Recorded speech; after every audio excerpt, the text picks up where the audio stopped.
Chers auditeurs, chers téléspectateurs, bonsoir et bienvenue à votre émission Face à Face. Aujourd'hui, nous recevons Martin Fayoulou Madidi, ici à Paris, face à face avec le président de l'ESID, qui est en tournée en France uniquement. Monsieur Martin Fayoulou, bonjour. Moi, je suis en Belgique et puis ici en France, effectivement.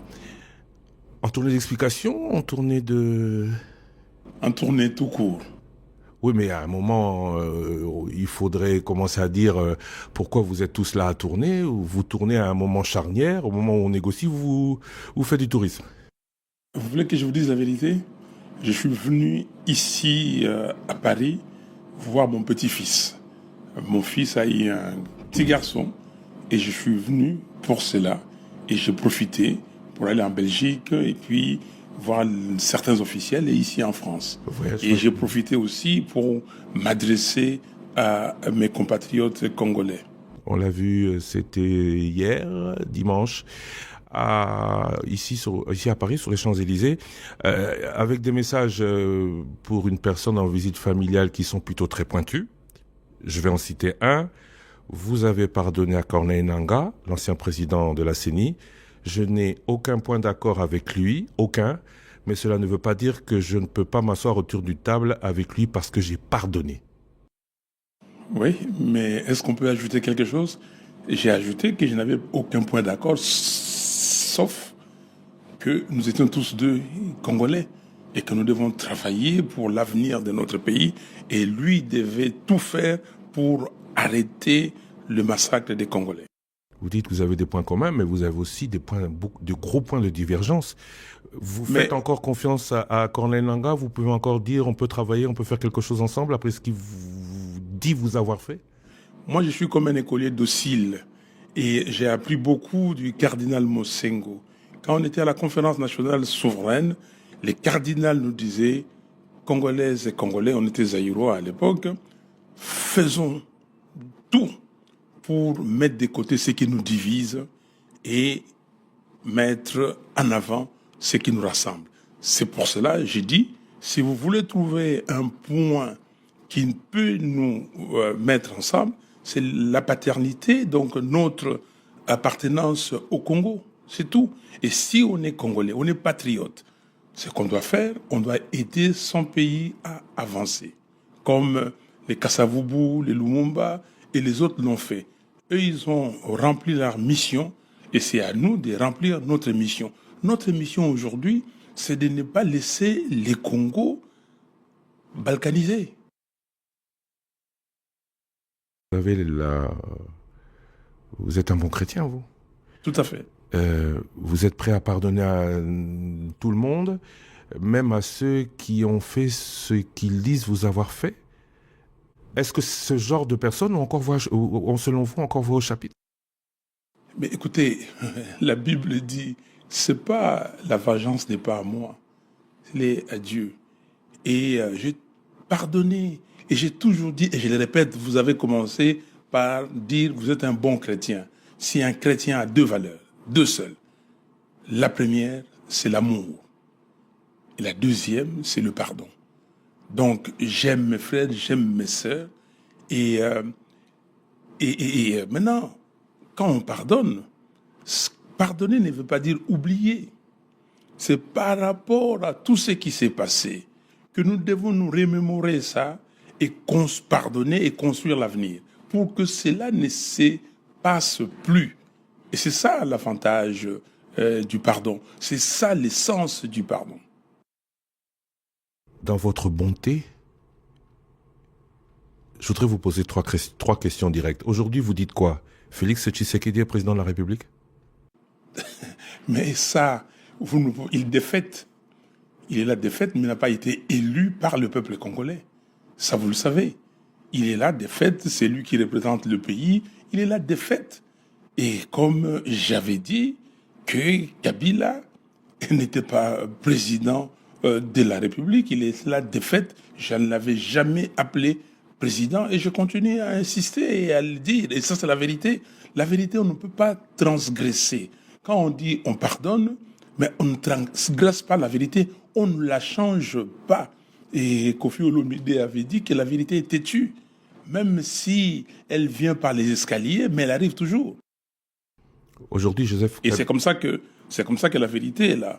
J'ai vu que vous avez, des fois, les gens hésitent pour me présenter. Je vois, président élu, je le suis. Et Nanga vous l'a dit, Kabila vous l'a dit. Kabila. Donc, mais écoutez, qu'est-ce que Kabila a dit? Que Tshisekedi n'a pas été élu. Quand on vous dit comme ça, tu sais, il y a aussi, on peut utiliser, on fait ellipse de certaines choses.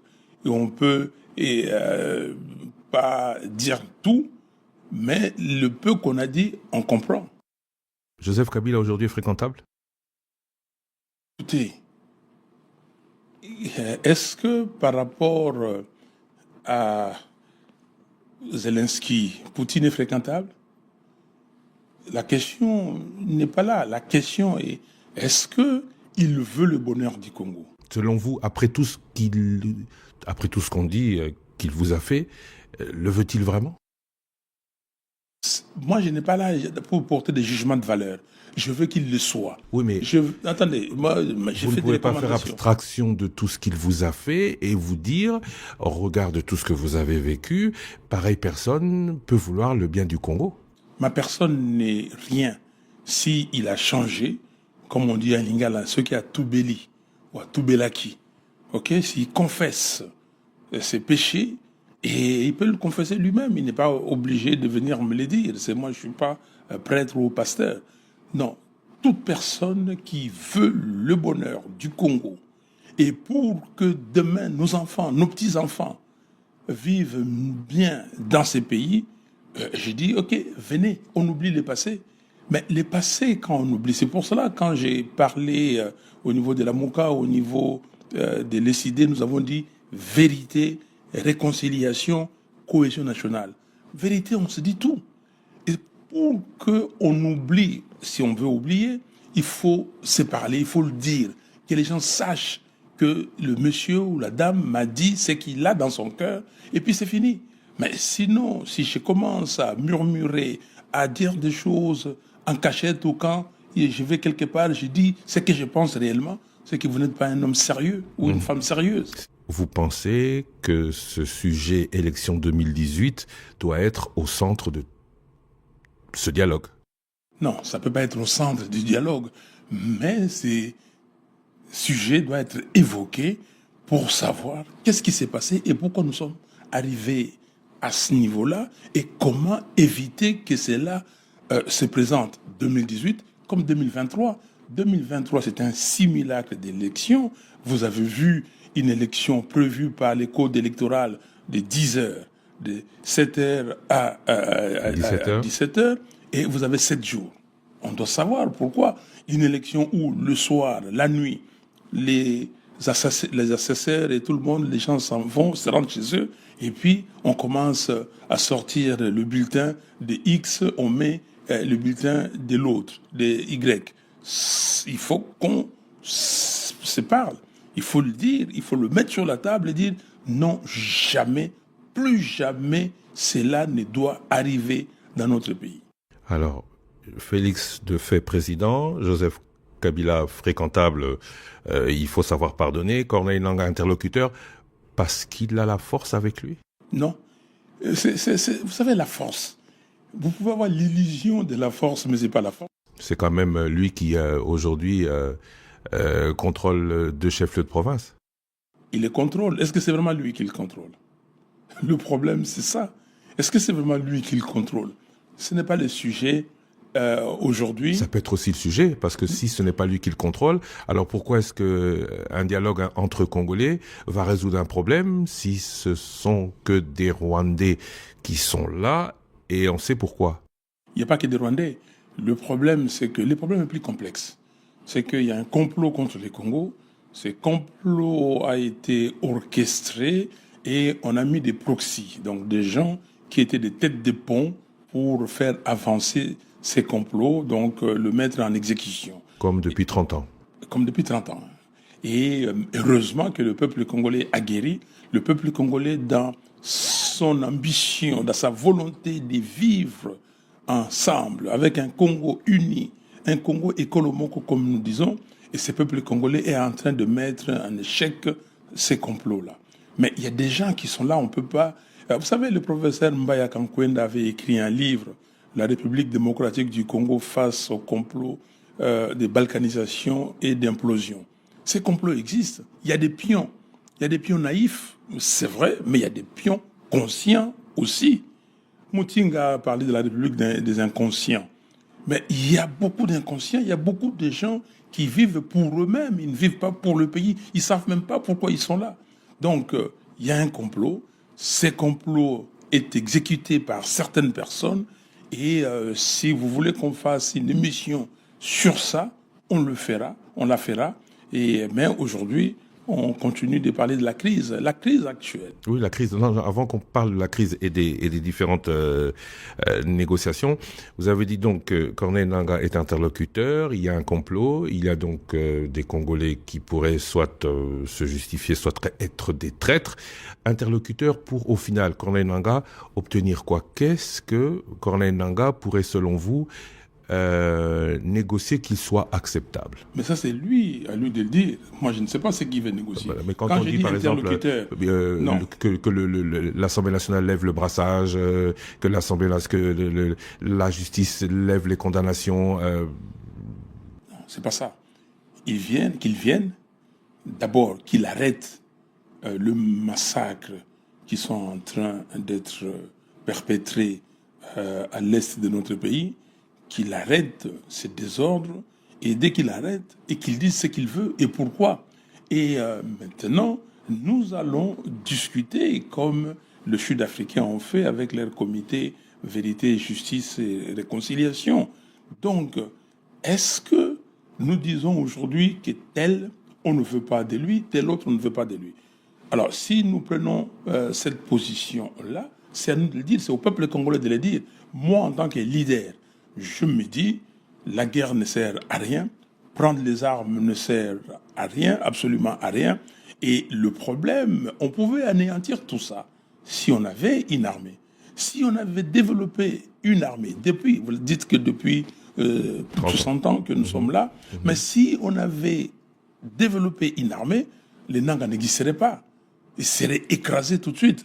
Donc vous touchez les Congos, l'armée nationale, qui a pour rôle essentiel de défendre l'intégrité du pays, l'intégrité territoriale, de défendre le peuple congolais, allait faire son travail. Et on a anéanti l'armée, et aujourd'hui, voilà, on se voit obligé de discuter avec des gens qui ont pris des armes contre leur pays. Martin Fayulu soutient toutes les initiatives qui peuvent ramener la paix en RDC, mais particulièrement la démarche ECC5O dit, selon vous, processus de Kinshasa, c'est une occasion décisive. Je lis un communiqué.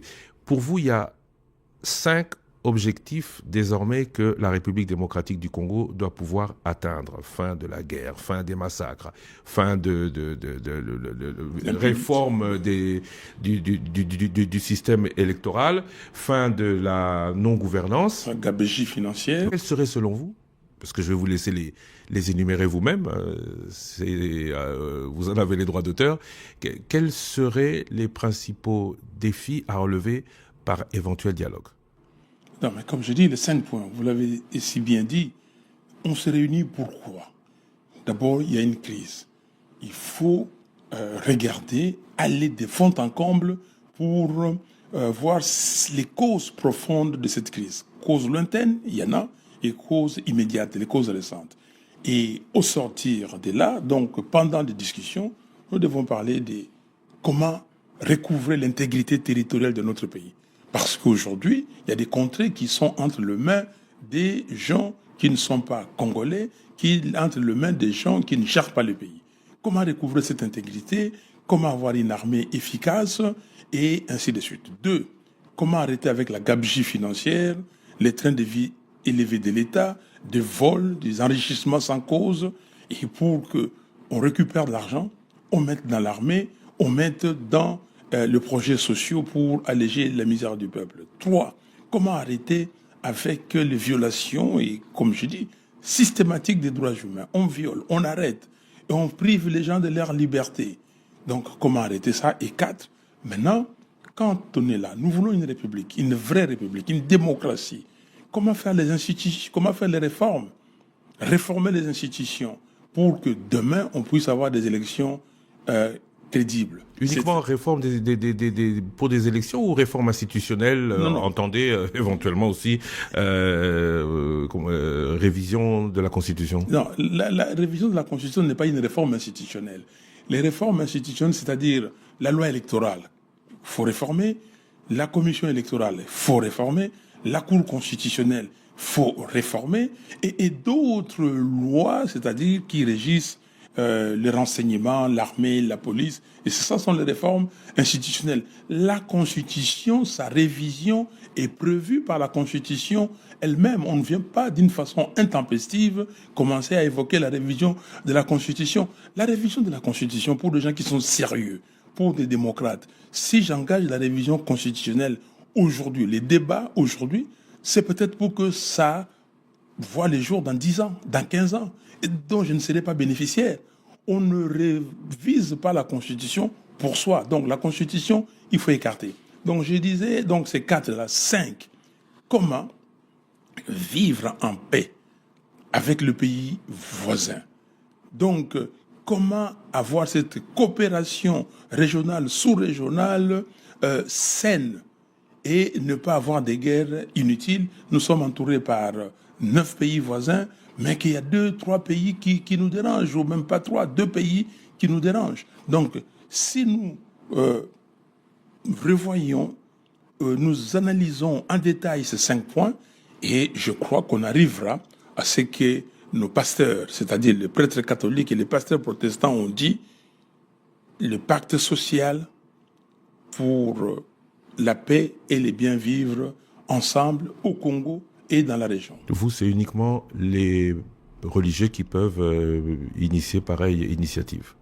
Toute personne qui est capable, et s'il se sent capable, s'il vient, s'il dit qu'il fait, il veut le faire. C'est comme ça que vous avez des initiatives. Vous avez Doha, vous avez Washington, mais j'ai dit ceci, que les religieux, ce que j'appelle nos pères spirituels, ils ont des diocèses, ils ont des églises, ils ont partout dans le pays. Ils connaissent ces pays, ils connaissent le problème de ces pays. On va commencer depuis Maloula, la conscience africaine. On va commencer l'abbé Maloula. Et on arrive à Echaou, Monsengo, et aujourd'hui à Mbongo. L'église est là, l'église a toujours été aux côtés du peuple. On peut critiquer l'église comme on veut, et c'est pour cela que vous voyez que Tshisekedi qui critique l'église aujourd'hui. Mais hier, il était content, très content de l'église catholique. Hier, il était content et très content du cardinal Ambongo. Aujourd'hui, pourquoi? Donc, cela nous prouve que l'église est toujours aux côtés du peuple. L'église catholique, je répète, et l'église protestante, ces 2 églises chrétiennes, connaissent les problèmes du Congo, connaissent les Congolais, et ils sont dans les sociales, ils voient les difficultés de ces peuples, ils peuvent nous faciliter. Mais c'est juste une facilitation. Les vrais problèmes, c'est nous qui traitons ce qu'on appelle les parties prenantes. Et les autres sont des facilitateurs. Les parties prenantes, ce sont uniquement les partis politiques ou les leaders politiques comme vous? Qu'est-ce que vous voulez que je dise? Les parties prenantes, c'est ceux qui s'intéressent à la politique et qui ont une opinion et qui sont des leaders et dont les Congolais suivent. Si vous prenez Kingandi, vous lui dites que, bon, voilà, vous venez là, et que le peuple ne se reconnaît pas à travers lui, qu'est-ce que vous allez avoir? Et si vous dites Songolo, venez ici, et le peuple dit qu'on ne connaît pas. Le dialogue, le CC5O, peut-il aboutir à un changement de l'ordre institutionnel actuel? Et l'ordre institutionnel. Si vous parlez de la Constitution, non. On ne peut pas changer la Constitution. J'ai bien dit l'ordre institutionnel, tout à l'heure vous m'avez bien corrigé. Maintenant je vous parle de l'ordre institutionnel, 2023 élections, jusqu'en 2028. Est-ce que ce dialogue SSC5O peut amener, comme ce fut par exemple le cas à la conférence nationale souveraine, à ce que ces décisions prennent des faits immédiatement, y compris changement de Parlement, changement de gouvernement et changement du président de la République? Voilà, et heureusement que vous avez explicité la question. Je ne peux pas, moi, ici, décréter cela. Je ne peux pas le dire. Nous, au sein de l'ECD de la MOUCA, Nous avons un cahier de charges, nous avons des propositions. Sur les 5 points que j'ai énumérés ici, nous avons des détails sur chaque point. Mais nous allons le proposer et confronter avec les autres idées. Et on prendra ce qu'on prendra. Nous ne disons pas ce que nous disons, vous le prenez à 100%. Et nous ne disons pas non plus que ce que vous allez dire, nous rejetons catégoriquement. Et nous discutons et ce qui va constituer le point commun et le point d'intersection, nous allons prendre et nous allons adopter. Et comme on dit, c'est la règle gagnant-gagnant. Et donc nous sommes dans cet échange pour faire gagner le pays. Je vais être un peu plus précis. Est-ce que, à l'issue de ce dialogue, selon les idées, parce que depuis le début, vous ne parlez que de votre position. Je vois pourquoi vous voulez pas l'exprimer clairement cette fois-ci. Félix Tshisekedi devrait normalement terminer son mandat et les décisions de ce dialogue s'appliqueraient, comme vous l'avez dit tout à l'heure, au prochain mandat, aux prochaines élections? Non, on doit d'abord la période qui nous sépare de 2018. Il faut gérer ça. 2028. D'ici à 2028. Il faut gérer comment? Alors vous posez la question parce que vous voulez qu'on soit précis. Oui. Est-ce que Félix Tshisekedi doit partir ou il ne doit pas partir? Pour moi, il doit partir. Pourquoi? C'est ça la question. Il est la défaite. Donc, c'est comme ça que quand nous étions en 2016 au centre interdiocésain, c'était pareil.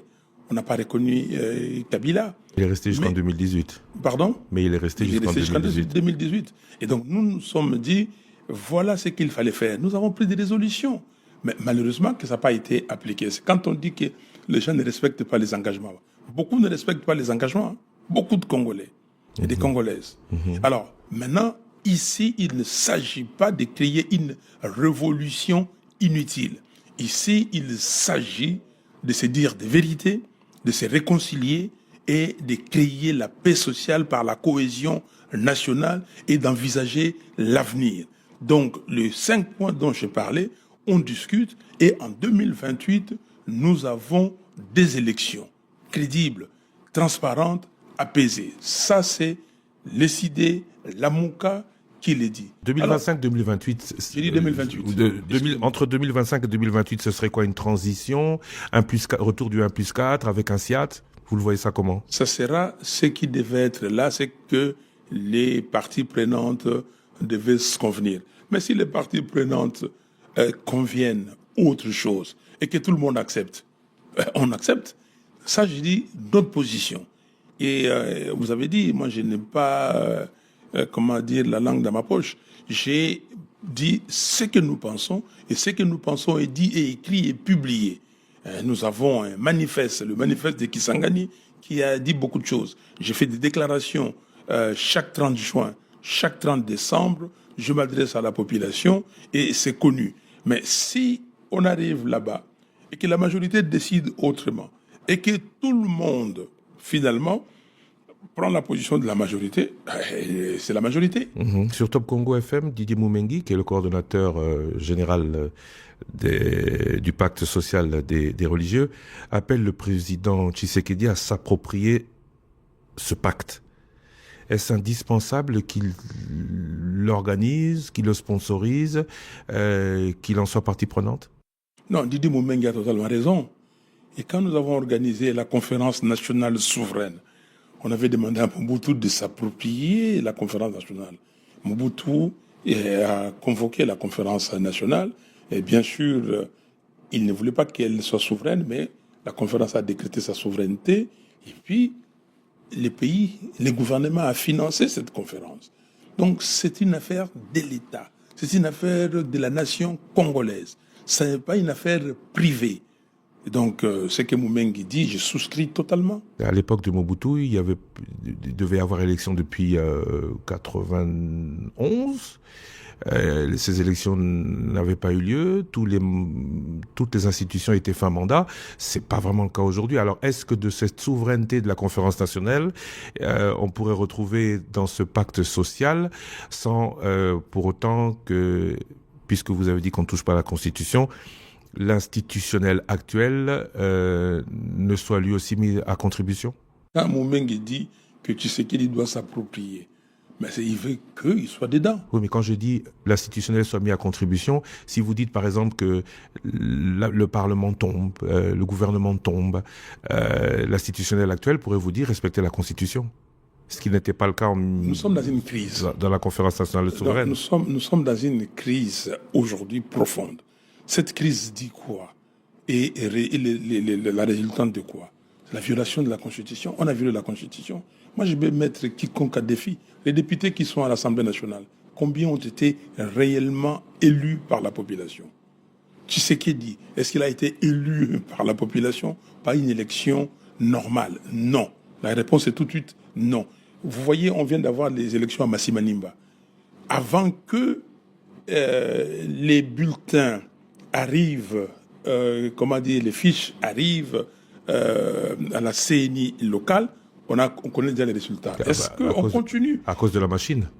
Non, il n'y a pas de machine. Si, même la machine, si c'est à cause de la machine, les gens qui sont là devaient recevoir et transmettre. Ils n'ont pas transmis et Kinshasa publie les résultats.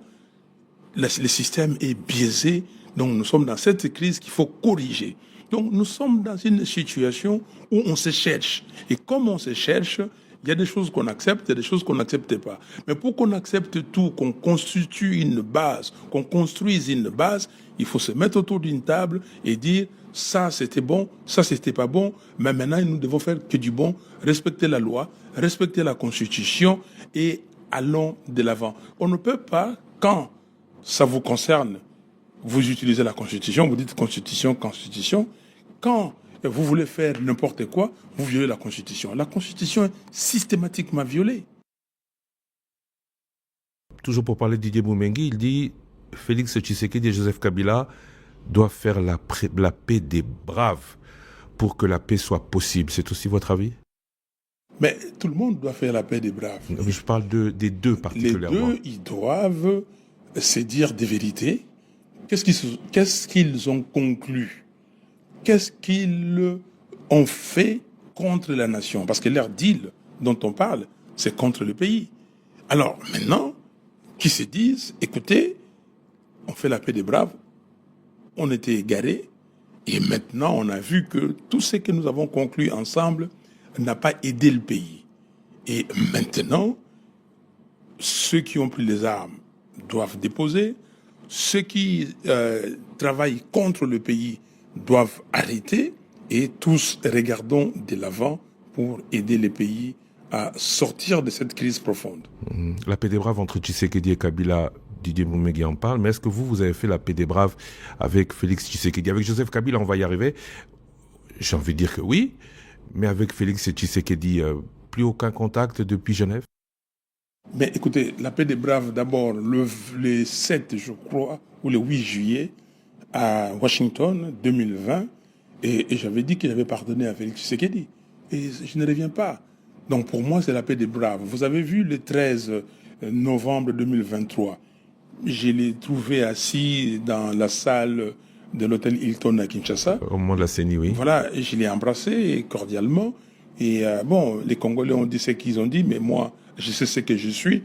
Et et à chaque fois, je le vois, si l'occasion se présente. Mon ami, le docteur Dongo, était décédé. On s'est retrouvé au Sacré-Cœur.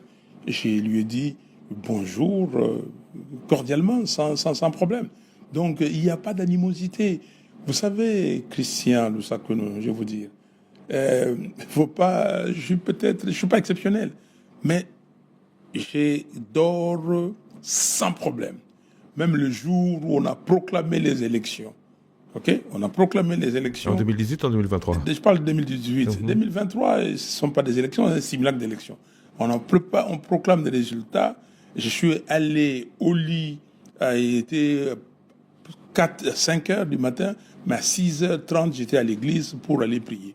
Et j'ai dormi 1h30 et ça suffit pour moi. Donc, je suis quelqu'un qui regarde de l'avant, qui veut toujours aller de l'avant. Vous allez de l'avant et vous signez un communiqué conjoint avec Moïse Katumbi, Delis Esanga et Joseph Kabila. On vous a entendu dénoncer clairement l'agression rwandaise, vous? Pas eux. C'est un revirement de votre part? Quand on dit qu'il faut arrêter la guerre, il faut que tous les éléments armés arrêtent et que les forces étrangères rentrent chez eux, ce n'est pas dénoncer la guerre. Nous disons qu'il faut la paix. Et quand nous disons que les réfugiés, alors ça c'est très intéressant, Christian, quand on dit que les réfugiés rentrent chez eux, mais les FDLR sont qui? Les Interamoués sont qui sont au Congo? Ils sont combien? 700, 1000, 1500? Ils avaient dit moins de 1000. Moins de 1000, Récemment, on avait reçu l'ambassadeur Karega il y a 2 ans, il avait dit moins de 1000. Moins de 1000, c'est pour ça que je commence par 700. Ok? Et vous voyez que je termine par 1500, parce qu'ils ne sont pas plus. Ils ne sont pas nombreux. Et voilà. À l'époque, le Rwanda disait qu'il ne constituait plus une menace. Ben alors, mais le Rwanda dit qu'il ne constitue plus une menace. À quel niveau? Parce que M. Kagame continue à dire que vous hébergez des gens qui ont commis les génocides et ces gens-là, vous pensez que nous allons vous laisser tranquilles. Donc, il faut parler des réfugiés, aussi parler des Interamoués, et ça, c'est de la responsabilité du Conseil de sécurité des Nations Unies. Ces gens-là ont été placés chez nous, pas avec notre accord, et maintenant, il faut le sortir. Il faut trouver. Donc, les réfugiés congolais, s'il y en a qui sont au Rwanda ou ailleurs, ils doivent revenir. Et comme on dit, selon la loi, selon ce qu'on va arrêter, ils doivent revenir. Mais les réfugiés rwandais aussi qui sont chez nous doivent repartir chez eux. On en parle. Quand j'ai dit que je n'ai jamais été d'accord avec l'accord cadre d'Addis Abeba, pourquoi? Parce que l'accord cadre d'Addis Abeba donne des recommandations, des engagements pour les Congos, des engagements pour la communauté internationale et des engagements pour la région. Mais où sont les engagements pour le Rwanda, pour le Burundi, pour l'Ouganda? On doit avoir des engagements pour tout le monde. L'engagement de la démocratie. Il faut instituer la démocratie aussi au Burundi, au Rwanda et en Ouganda. C'est pas simplement parler du Congo. Nous voulons la démocratie. Ma vie, c'est ça. Je me suis battu pour la démocratie et on va continuer à se battre pour la démocratie. Mais on ne va pas venir déséquilibrer les choses et dire, bon, ben voilà, les Congos, je sais que vous allez arriver à ce point-là et vous devez partager vos ressources naturelles. On va y arriver. Mais juste avant, puisqu'on parlait de Joseph Kabila, qui est redevenu fréquentable, l'avait dit, au nom du Congo, on voit que la justice a lancé des procédures contre lui. Qu'en pensez-vous? Alors, vous voulez me faire dire, je n'ai pas prononcé ces mots, mais bon... Non, je vous ai posé la question fréquentable, vous avez dit au nom du Congo, oui. Oui, vous dites fréquentable. Oui. Moi, j'ai dit que tout Congolais, même celui qui a péché, ok, mais qui dit que non, pour la paix, pour la sécurité, pour le développement de mon pays, je fais mea culpa, je vais m'asseoir avec les autres frères et sœurs du pays pour discuter, il est le bienvenu. Et vous pensez que Joseph Kabila est dans cet état d'esprit, qu'il est sincère? Ça, c'est lui. Maintenant, il a signé les documents avec nous, il a participé à la rédaction de ces documents. Donc, il s'est engagé dans tout ce que nous avons dit là. Ce que nous avons dit là, c'est pour la paix, c'est pour la sécurité, c'est pour le développement du Congo. Alors, maintenant, la question que vous posez sur la justice. Je vous ai donné les le troisième point des choses que nous devons discuter. La fin des violations des droits de l'homme. Donc, violation des droits de l'homme. Je crois que les choses doivent se faire normalement et correctement. Ok? Si quelqu'un a volé, a violé, a fait ça, il faut suivre la loi. Alors, dans ce cas-là, j'aurais voulu voir ceux qui ont volé comme les Nicolas Kazadi et bon, parce qu'on a dit que voilà ce qu'il a fait. Est-ce que c'est établi ou c'est établi? Il y a des présomptions d'innocence, c'est vrai. Mais est-ce que la justice a commencé au moins une démarche pour savoir que les gens qui ont dit qu'il a volé ont eu tort? Ça, il faut le faire. On ne peut pas laisser des gens. Je l'ai encore suivi en train de dire, bon voilà, il y a la gabegie, il y a ceci, il y a cela. Mais, et la gabegie qui pèse sur son dos, ou des soupçons de gabegie qui pèsent sur son dos, où est-ce qu'on a mis? Je vous parlais de Joseph Kabila, vous m'envoyez sur Nicolas Kazadi. C'est un exemple. Parce que j'associe tout ça.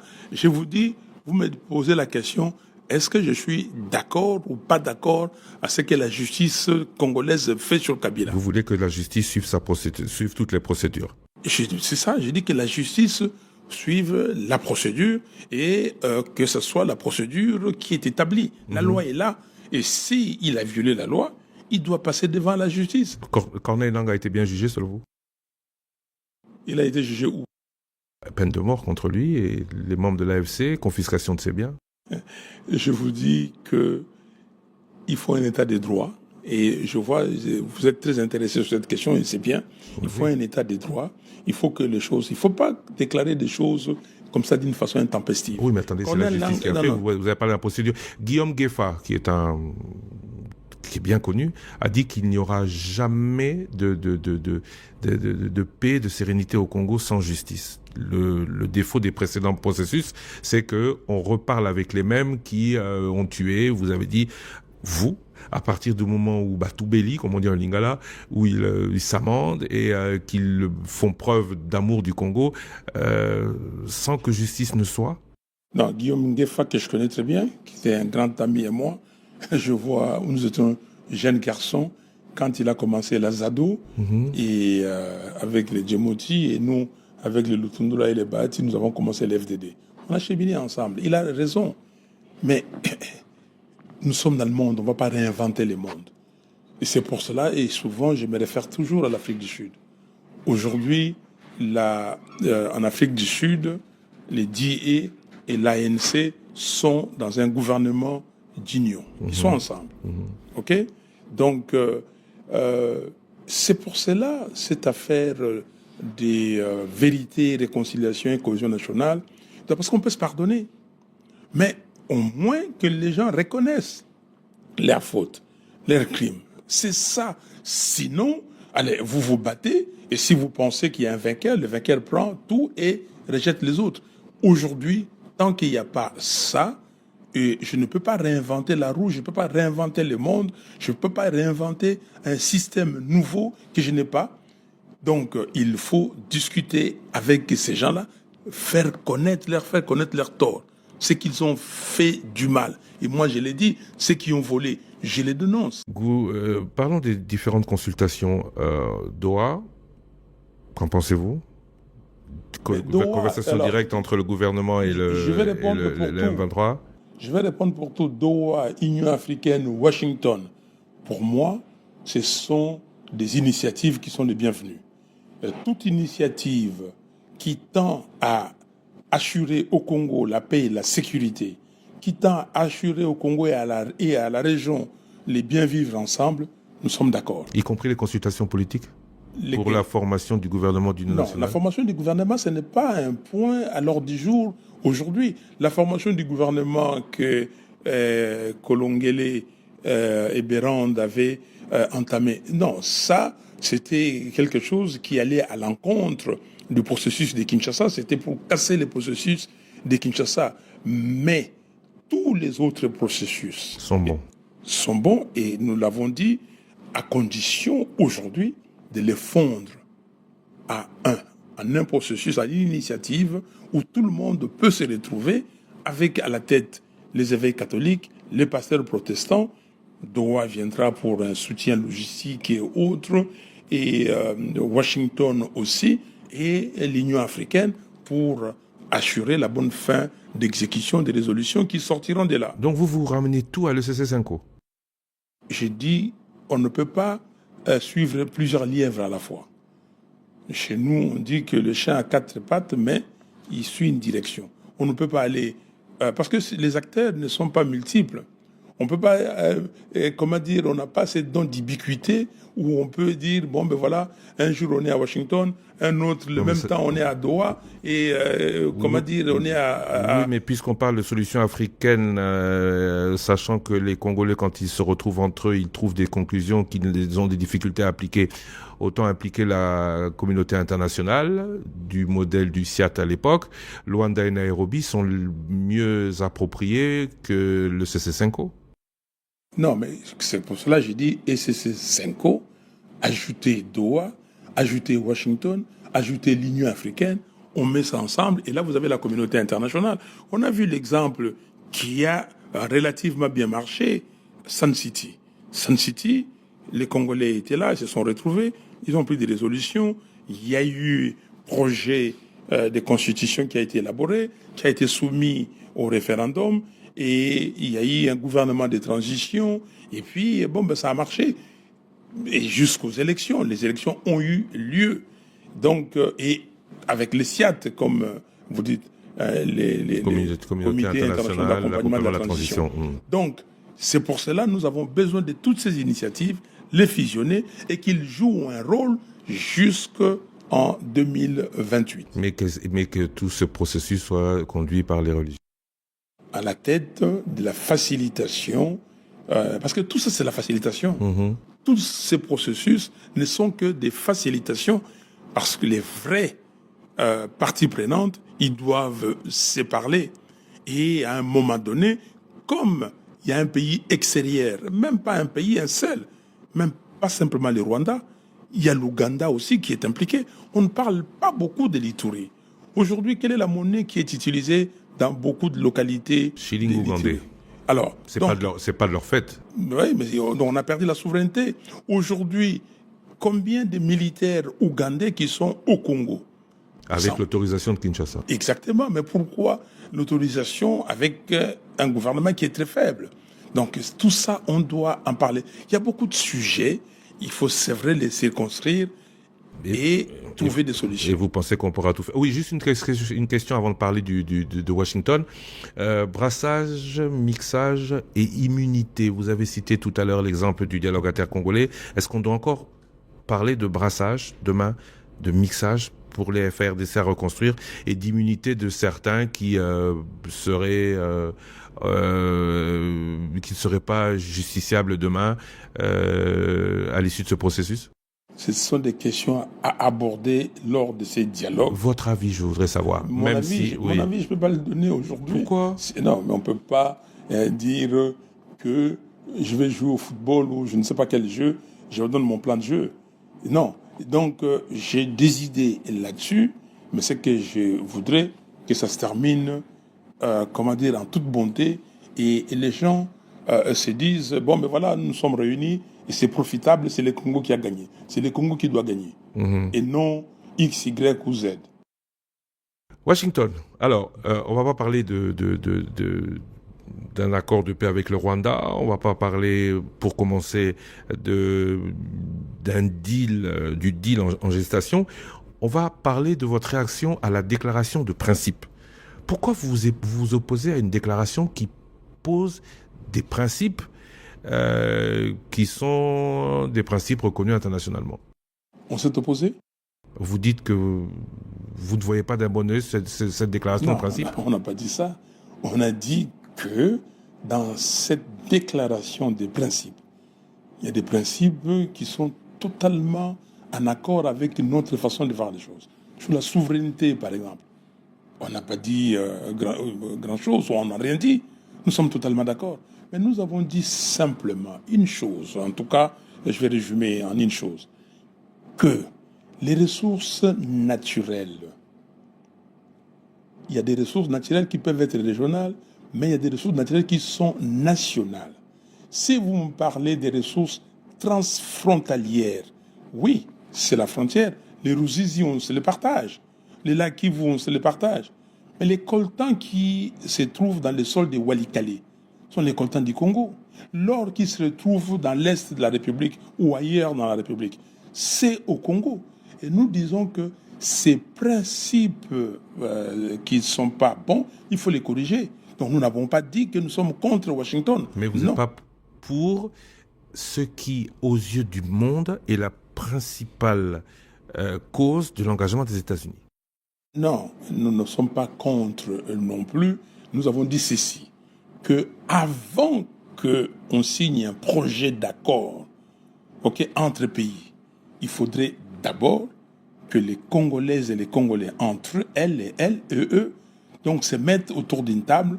C'est comme ça que nous disons, sous la facilitation des évêques et des pasteurs. Donc avant toute chose, comme ça que nous puissions régler nos problèmes internes et aller comme un seul homme, une seule femme, devant les autres pour discuter. Oui, mais aujourd'hui, on est devant une situation de fait. Des troupes étrangères avancent. Oui. Ne sont apparemment stoppées que par l'intervention de la communauté internationale. Cette communauté internationale ne veut pas une rupture dans l'approvisionnement des ressources rares qui sont au Congo, et donc s'implique.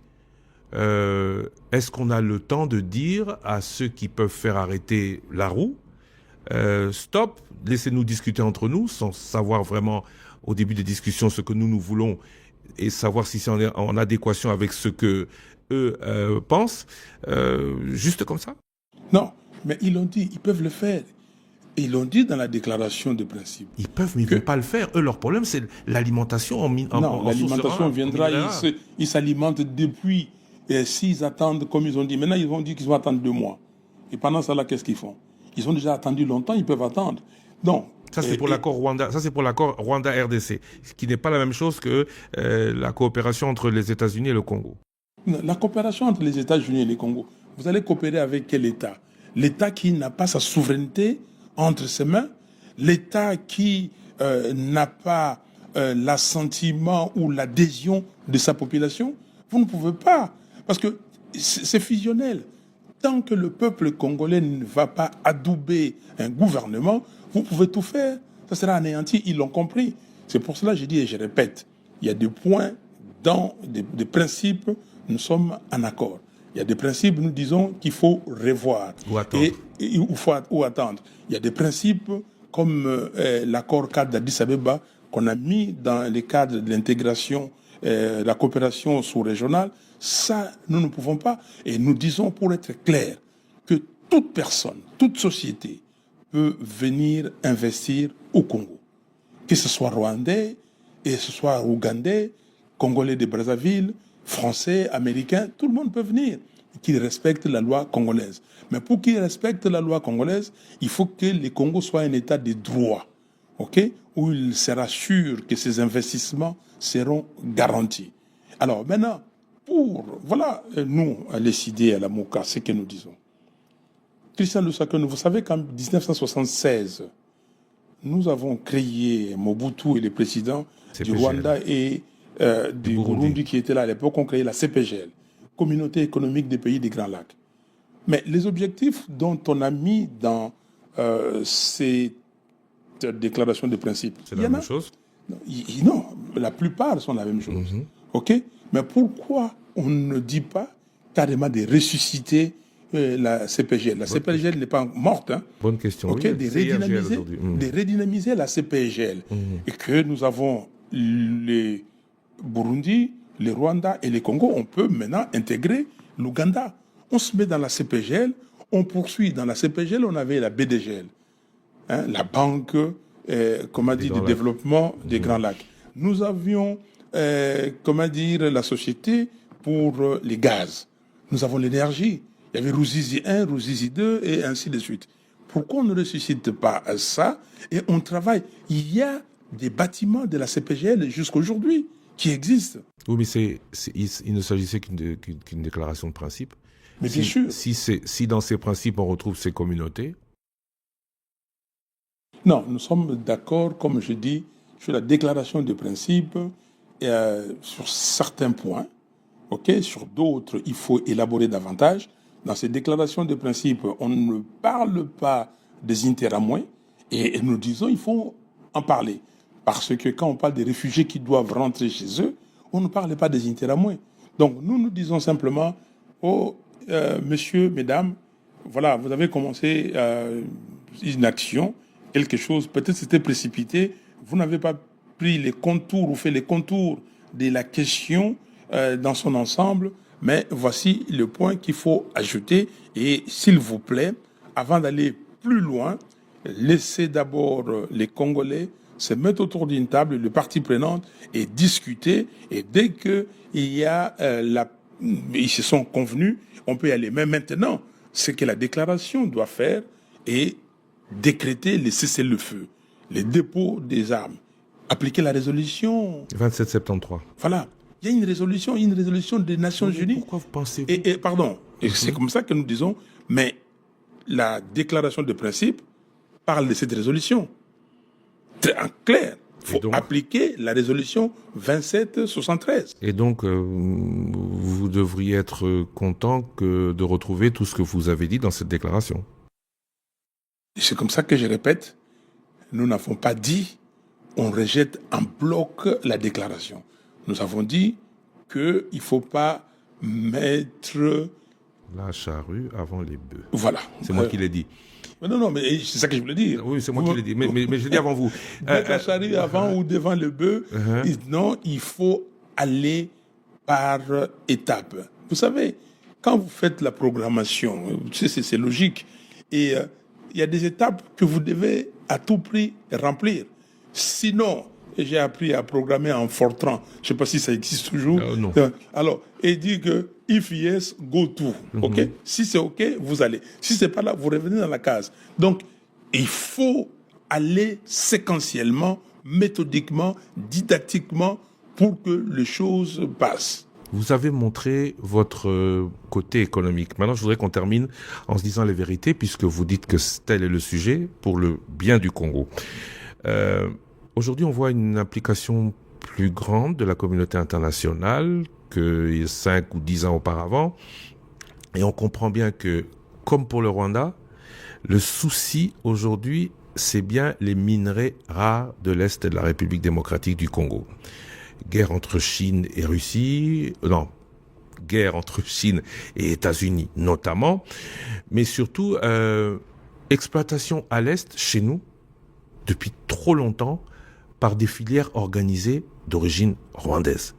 Est-ce qu'aujourd'hui,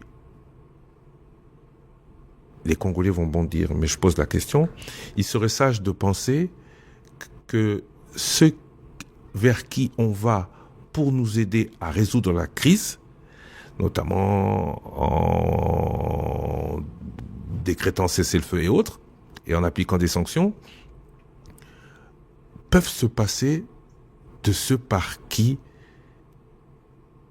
ils s'alimentent en minerais rares. Est-ce qu'aujourd'hui, l'erreur ou la faute, c'est pas nous? Est-ce que ce n'est pas notre propre turpitude, comme on le dit, on l'entend souvent? Mais Christian, vous certifiez cet adage qui dit qu'une question bien posée contient la moitié de la réponse. Vous avez posé la question et vous avez répondu. Notre irresponsabilité est là, est engagée.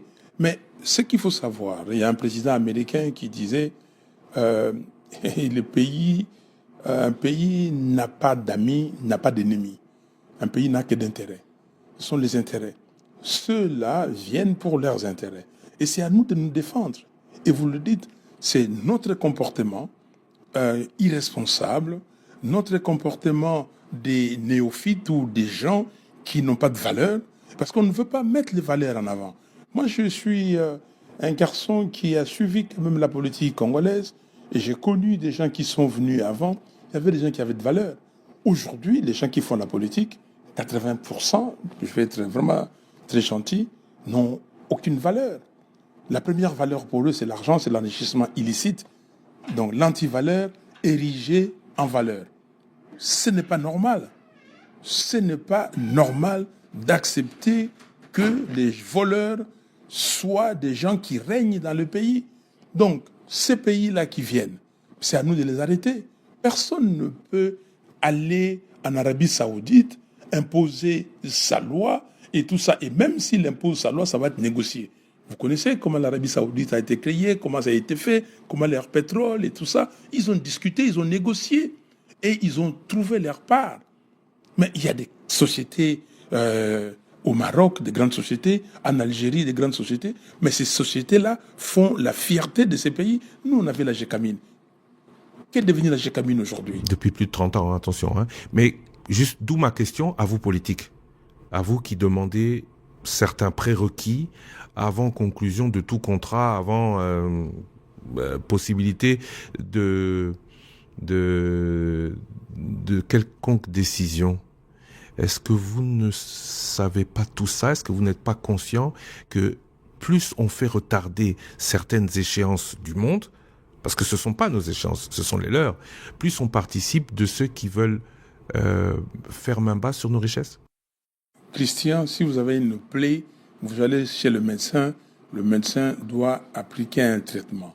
S'il prend la plaie, il prend le même traitement, il l'applique sans nettoyer, sans et le traitement n'aura pas d'effet. C'est pour cela que nous disons, il ne faut pas se précipiter inutilement. C'est vrai, il ne faut pas dormir. Et c'est comme ça que j'ai dit aux évêques et aux pasteurs que le pacte social pour la paix et les bien vivre ensemble doit aller vite. On doit faire vite, on n'a pas le temps. Mais ça ne dépend pas que de vous, attention. Et bien sûr, c'est ça que j'ai dit. Nous tous. Ça ne dépend pas que de nous. Donc ça veut dire que nous tous. Mais ça dépend aussi de ceux qui viennent et que vous dites, attendez avant de venir qu'on se soit entendu. Vous avez parlé de la plaie, moi je vous parle du cancer. Oui, oui. Plus vous le prenez tôt, plus vous avez la chance de le guérir. Nous sommes d'accord. Est-ce qu'on n'est pas en train de perdre du temps dans des conjectures de toutes parts? Est-ce que les Congolais ne participent pas eux-mêmes à la partition de ce pays? Mais je suis totalement d'accord. De l'opposition, de la majorité comme de l'opposition. Christian, je vous ai dit, et vous savez que le 10 mai 2019, j'ai fait une proposition de sortie des crises. OK? Ce qu'on est en train de dire aujourd'hui, ce qu'on va faire demain, je l'ai proposé le 10 mai 2019, ça fait 6 ans. OK? Et là, nous sommes en 2025. Donc, c'est vrai, nous sommes lents et nous sommes des fois inutiles. Et maintenant, il faudrait que les gens se réveillent. Et c'est comme ça que nous avons créé la MOCA. On doit se réveiller. Et nous, politiques, le peuple, la société civile, l'élite, y compris vous tous, nous tous, les journalistes et tout ça, nous devons réveiller, travailler pour une cause commune, la cause RDC. Il n'y a pas 36 causes.